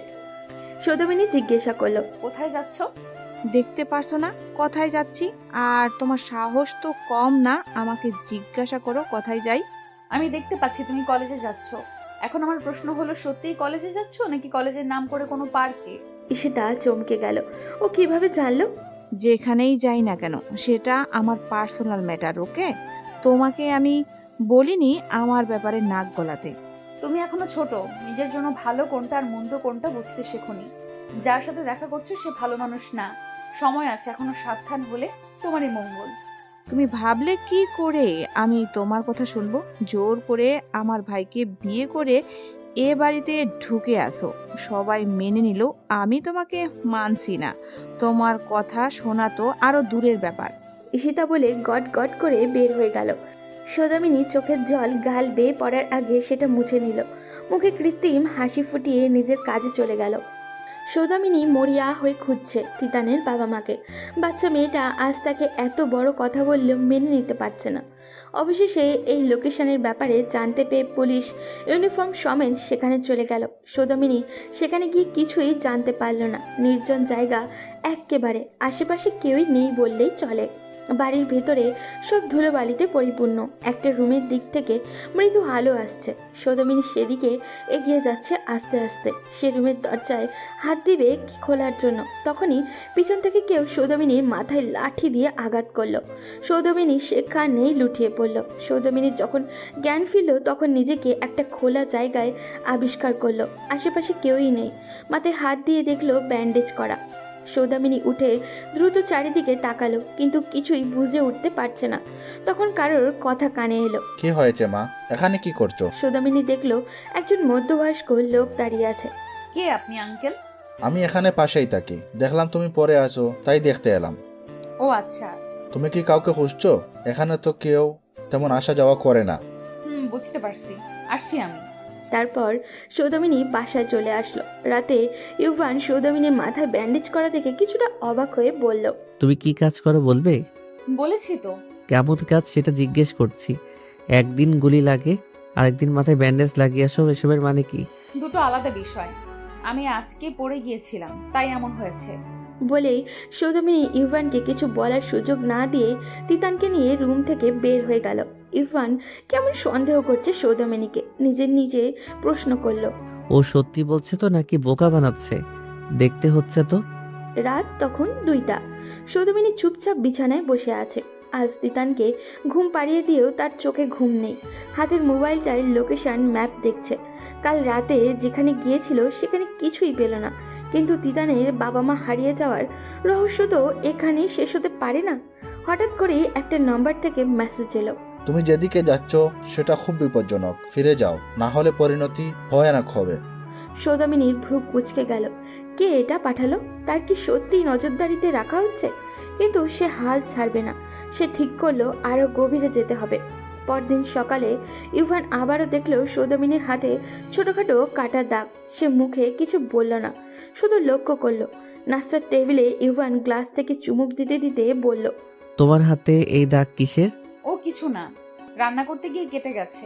রান্না করতে গিয়ে হাত কাটলে সেটা দেখতেও রান্নার দাগের মতো হয়, কিন্তু তোমারটা অন্যরকম। বাহ, তুমি তো এখন ফরেনসিক এক্সপার্ট হয়ে গেলে। ফরেনসিক লাগবে না, আমার চোখ আছে, মাথা আছে, ব্রেনও আছে। তাহলে ওই ব্রেনটা কাজে লাগাও।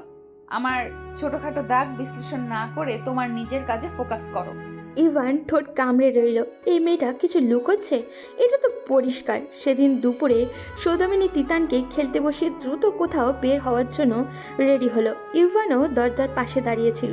কোথায় যাচ্ছ? কিছু কাজে যাচ্ছি। কি কাজ? ব্যক্তিগত কাজ।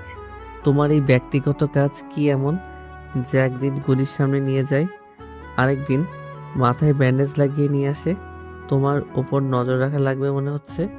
সৌদামিনী চুপচাপ দরজা দিয়ে বেরিয়ে গেল। ইভান তার বাইকের চাবি নিয়ে দ্রুত সৌদামিনীর পিছু নিল।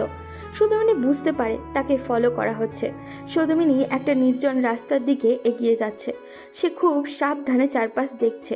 তার মনে হচ্ছিল কেউ তাকে অনুসরণ করছে। হঠাৎ করেই সে পথের পাশে একটা আয়নার দোকান দেখে থেমে গেল। সে আয়নার দিকে তাকিয়ে দেখল পিছনে একটাই বাইক ধীর গতিতে চলছে, আর সেটা হলো ইউভান। সৌদামিনী ঠোঁট চেপে হাসলো। তারপর হঠাৎ করেই সে রাস্তায় একটা রিক্সা ডাকলো, তারপর গলির মধ্যে ঢুকে গেল। এবার হতবম্ব হয়ে গেল। উফ, মেয়েটা কি কোনো সিক্রেট এজেন্ট নাকি? সৌদামিনী আবারও সেই জায়গাটিতে গেল যেখানে তার ধারণা ছিল তিতানের বাবা মাকে লুকিয়ে রাখা হতে পারে। এবার সে হাতে একটা ছোট টর্চ লাইট নিয়ে ধীরে ধীরে বাড়িটার দরজার কাছে গেল। হঠাৎ করেই পেছন থেকে কিসের যেন শব্দ হলো। সে চমকে পিছনে তাকালো, কিন্তু কিছুই দেখতে পেল না। কিন্তু তার বুকের ভেতরে কেমন যেন একটা অস্বস্তি হচ্ছিল। কেউ কি তার উপরে নজর রাখছে? সেদিনের মতো বাসায় এসে সৌদামিনী ঘুমিয়ে যায়। সেখান থেকে কিছু ইনফরমেশন জোগাড় করতে পেরেছে ও। পরদিন সকাল প্রায় 11টা। সৌদামিনী এখনও ঘুমিয়ে। পুরো বাড়িতে রীতিমতো একটা তোলপাড় শুরু হয়ে গেছে। রান্নাঘরে কাজকর্ম এলোমেলো হয়ে আছে। ঘরে ঝাড়ু দেওয়া হয়নি, চা বানানো হয়নি। সবাই যেন খুব উগড়ে দেওয়ার সুযোগ খুঁজছে। এই মেয়ে এখনো উঠলো না? দেরি হলে কি তার কিছু যায় আসে? আহারে, ঘুমাতে দাও। সারা রাত তো রাজকন্যার মতো খেটে মরেছ। সকাল হলে একটু দাসীর মতো খেটে মরতে বললে যেন চান বেরিয়ে যায়। কেউ গিয়ে ওকে উঠাও, এত দেরি করে ঘুমালে চলে? তখনই উপরের রুমের দরজা খুলে সৌদামিনী নিচে নেমে এলো। চোখে ক্লান্তি, মুখে নিস্তেজ ভাব। সে এখনও পুরোপুরি জেগে উঠতে পারেনি, কিন্তু এত শোরগোল শুনে সে আর শুয়ে থাকা সম্ভব হচ্ছিল না। কি হয়েছে? সকাল থেকে এত আওয়াজ কেন? তোর জন্যই সব। এই বাড়িতে কাজের লোক না থাকলে কি হবে? তোকে তো পাওয়া যায়, এত দেরি করে ওঠার সাহস হয় কিভাবে?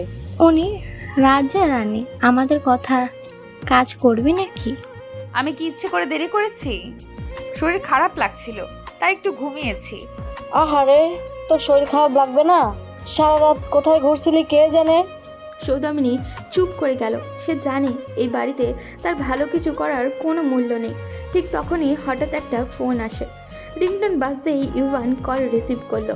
হ্যালো, কে বলছেন? আপনার মেয়ে ঈশিতাকে আমরা তুলে এনেছি। তার জন্য 10 লাখ টাকা রেডি রাখুন, না হলে তাকে আর জীবনে পাবেন না। সেই কথা শুনে পুরো বাড়িতে যেন বজ্রপাত হয়ে গেল। কি বললি? তিশা কিডন্যাপ হয়েছে? হ্যাঁ, ওরা বলছে 10 লাখ টাকা চাই। আল্লাহ, এখন কি হবে? মেয়েটার তো বিয়ের কথাবার্তা চলছিল, এখনই এই কেলেঙ্কারির মধ্যে পড়তে হলো। সৌদামিনী পুরো ঘটনা বোঝার চেষ্টা করছিল। তারপর বলল, আমি তিশাকে ফিরিয়ে আনবো। সবাই হতবাক হয়ে তার দিকে তাকালো। তুই কিভাবে উদ্ধার করবি? কিডন্যাপারদের সঙ্গে তোর পরিচয় আছে নাকি? তুমি উদ্ধার করবে কিভাবে? আপনারা যেটা ভাবছেন সেটা ভুল। আমি জানতাম তিশা ভুল সিদ্ধান্ত নিচ্ছে, তাই আগেই ওকে সাবধান করেছিলাম। বিশাল ভালো ছেলে নয়, এটা আমি জানতাম। তাহলে আগে বলিসনি কেন? বলেছিলাম, কিন্তু তিশা আমাকে পাত্তা দেয়নি। সবার মুখ চুপসে গেল, কারণ সত্যিটা সবাই জানে। তিশাকে সাবধান করা হয়েছিল, কিন্তু সে শোনেনি। কিন্তু তুমি কিভাবে ওকে উদ্ধার করবে? পুলিশে খবর দেওয়া দরকার। পুলিশ সময় নষ্ট করবে, ততক্ষণে ওরা তিশাকে অন্য কোথাও সরিয়ে নেবে। আমি ওকে ফিরিয়ে আনবো। সৌদামিনী তার কাজ শুরু করে দিল। বিভিন্ন ইনফর্মারকে কল দিয়ে তাদের কাছ থেকে ইনফরমেশন জোগাড় করলো। কিন্তু সে তখন অবাক হলো যখন সে দেখলো এটা সেই জায়গা যেখানে সে তিতানের বাবা মাকে খোঁজার জন্য বারবার চেষ্টা করছে। তার মনে আরেকটু দৃঢ়তার সৃষ্টি হলো। সে ভাবলো এখন সে তিশার সাথে সাথে সে তিতানের বাবা মাকেও খুঁজে পাবে। রাতে সবার ঘুমানোর পর সৌদামিনী আস্তে আস্তে নিজের ব্যাগ থেকে একটা ছোট পিস্তল বের করলো, আর কিছু টাকা, মোবাইল ও আরেকটা সিম কার্ড নিল। সে জানে এই মিশন সহজ নয়। বিশাল কেবল তিশাকে কিডন্যাপ করেনি, বরং এর পিছনে আরও কিছু রহস্য লুকিয়ে আছে।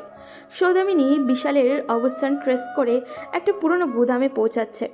দূর থেকে দেখা যাচ্ছিল বিশাল কিছু লোক নিয়ে দাঁড়িয়ে আছে। তার পাশে বাঁধা অবস্থায় তিশা বসে আছে, মুখে স্কচ টেপ লাগানো। তিশার চোখেও ভয়। হঠাৎই সৌদামিনী লক্ষ্য করলো সেখানে আরও দুজন বন্দী, তিতানের বাবা মা। সৌদামিনীর চোখ বিস্ফোরিত হয়ে গেল। এতদিন ধরে যাদের খুঁজছিল তারা এখানে। সৌদামিনী গোপনে এক পাশে দাঁড়িয়ে পরিস্থিতি বোঝার চেষ্টা করছিল। হঠাৎ বিশাল ফোনে কারোর সঙ্গে কথা বলতে শুরু করলো। হ্যাঁ বস, টাকা রেডি আছে। তুই ওদের শেষ করে দে, বেশি ঝামেলা বাড়াস না। সৌদামিনীর ধৈর্যের বাঁধ ভেঙে গেল। সে পকেট থেকে একটা ছোট গ্যাস গ্রেনেড বের করে ছুঁড়ে মারল। কি হচ্ছে? ধোঁয়ায় চারপাশ ঝাপসা হয়ে গেল। সৌদামিনী দৌড়ে গিয়ে তিশার দড়ি খুলল। তুমি আমাকে বাঁচাতে এলে ভাবি? এখন কথা বলার সময় নেই, চলো। হঠাৎই বিশাল ধোঁয়া কেটে সামনে এসে দাঁড়ালো। আমি জানতাম তুই আসবি। আর আমি জানতাম তোর শেষ এখানেই হবে। বিশাল বন্দুক তুলল, কিন্তু ঠিক তখনই বাইরে পুলিশের সাইরেন। সৌদামিনী চোখের ইশারায় পুলিশের দলকে নির্দেশ দিলেন। মুহূর্তেই বিশাল এবং তার দলবল ঘিরে ফেলা হলো। এটা কি হচ্ছে? তোর খেলা শেষ বিশাল। বিশাল এবং তার সঙ্গীদের বিরুদ্ধে অপহরণ, ব্ল্যাকমেল এবং বেআইনি কার্যকলাপের অভিযোগে মামলা করা হচ্ছে। ঠিক তখনই ইউভান পুলিশের সাথে সেখানে পৌঁছালো। সে তো দেখে হতবাক। সৌদামিনী, তুমি এখানে কি করছো? ওনার নির্দেশে এই অভিযান। মানে সে একজন গোয়েন্দা অফিসার। এই কথা শুনে ইউভান, তিশা এবং বাকিরা চমকে উঠল। তিতান তার বাবা মাকে পেয়ে অনেক খুশি হলো। তারপর তিতান আর তার বাবা মায়ের সবার থেকে বিদায় নিয়ে চলে গেলেন। সবাই বাসায় ফেরার পর তিশা রাগ মিশ্রিত বিস্ময়ে বলে উঠল, তুমি আমাদের এতদিন মিথ্যা বললে তুমি একজন পুলিশ অফিসার। আমরা এতদিন তোমাকে অপমান করেছি, কাজ করিয়েছি, অথচ তুমি আমাদের পরিবারের জন্য এত কিছু করেছো। আমরা ভুলে গেছি মা, মাফ করে দে। সৌদামিনী একটু হেসেই বলল, আমি শুধু আমার কর্তব্য পালন করেছি আর পরিবারের ভালো চেয়েছি। ইভান গভীরভাবে সৌদামিনীর দিকে তাকিয়েছিল। তার চোখে ছিল বিস্ময়, মুগ্ধতা, আরও একরকম অজানা অনুভূতি। রাত গভীর, অভিযানের উত্তেজনা কেটে গেলেও ইভানের মনে অদ্ভুত এক অস্বস্তিরতা কাজ করছে। সৌদামিনীকে নিয়ে তার ভাবনার যেন শেষ নেই। দুজন নেই নিজেদের রুমে ফিরল। সৌদামিনীর ড্রেসিং টেবিলের সামনে দাঁড়িয়ে চুল বাঁধছিল। তখনই পিছন থেকে ইভান ধীরে ধীরে এগিয়ে এলো। আমি সত্যি দুঃখিত সৌদামিনী, তোমার ব্যাপারে কখনো কিছু জানার চেষ্টা করিনি, উল্টো ভুল বুঝেছি, কষ্ট দিয়েছি। তুমি এত সিরিয়াস কেন? আমি তোমার উপর কখনো রাগ করিনি ইউভান। তাও আমি চাই তুমি আমাকে ক্ষমা করো। তুমি জানো, রাগ তো তখনই হয় যখন কারোর প্রতি ভালোবাসা থাকে। ইভান কিছু চুপ করে থাকলো, তারপর একদম কাছে এসে আস্তে করে বলল, তুমি জানো আমি কখনো কাউকে এভাবে অনুভব করিনি। সৌদামিনী একটু হাসলো, কিন্তু মুখ নিচু করে ফেলল। তুমি আমাকে কি অনুভব করো সৌদামিনী? আমি জানি না, তবে তোমার কাছাকাছি এলে বুক ধকধক করে। এটা কি? ইভান হালকা হাসলো, তারপর সৌদামিনীর হাতটা নিজের হাতে নিয়ে বলল, এটা ভালোবাসা সৌদামিনী। সৌদামিনী লজ্জায় চোখ নামিয়ে নিল, আর ইউভান মুগ্ধ চোখে তার দিকে তাকিয়ে রইল। সৌদামিনীর জীবনে অবশেষে সুখের আলো ফুটতে শুরু করেছে। দীর্ঘদিনের দুঃখ, কষ্ট, চোখের জল এবং নিঃসঙ্গতার পর এখন সে এক নতুন জীবনের স্বাদ পাচ্ছে। তার বাবাও সুস্থ হয়ে বাড়ি ফিরেছেন, যা তার জন্য সবচেয়ে বড় আশীর্বাদ। বাসার সবাই এখন তাকে শুধু পছন্দই করে না, বরং তাকে পরিবারের এক অবিচ্ছেদ্য অংশ হিসাবে গ্রহণ করেছে। সবার ভালোবাসায় সে যেন নতুন করে বাঁচতে শিখেছে। অন্যদিকে ইরফান আর পায়েলের সম্পর্ক দিন দিন আরও জটিল হয়ে উঠেছে। তাদের প্রতিদিনের ছোটোখাটো ঝগড়া এবং বড় আকার নিতে শুরু করেছে। ভুল বোঝাবুঝি, অভিমান আর মান অভিমান যেন তাদের সম্পর্কে ধীরে ধীরে ফাঁকা করে দিচ্ছে। তবে ইউভান আর সৌদামিনী দুজনেই চেষ্টা করছে তাদের সংসারটাকে টিকিয়ে রাখতে, ভালোবাসার বাঁধনকে শক্তিশালী করতে। ইভান আর সৌদামিনী একসঙ্গে এক সুখী সংসার গড়ে তুলেছে, যেখানে ভালোবাসা, বিশ্বাস আর পারস্পরিক সম্মান প্রধান ভিত্তি। তারা সবাইকে একত্রে রাখার চেষ্টা করছে, যেন প্রতিটি সম্পর্ক আরও গভীর হয়। ধীরে ধীরে সৌদামিনীর জীবন সত্যিকারের সুখের গল্প হয়ে উঠেছে, যেখানে অশ্রুর বদলে হাসির রং ছড়িয়ে পড়েছে, কষ্টের বদলে ভালোবাসার সুর বাজছে।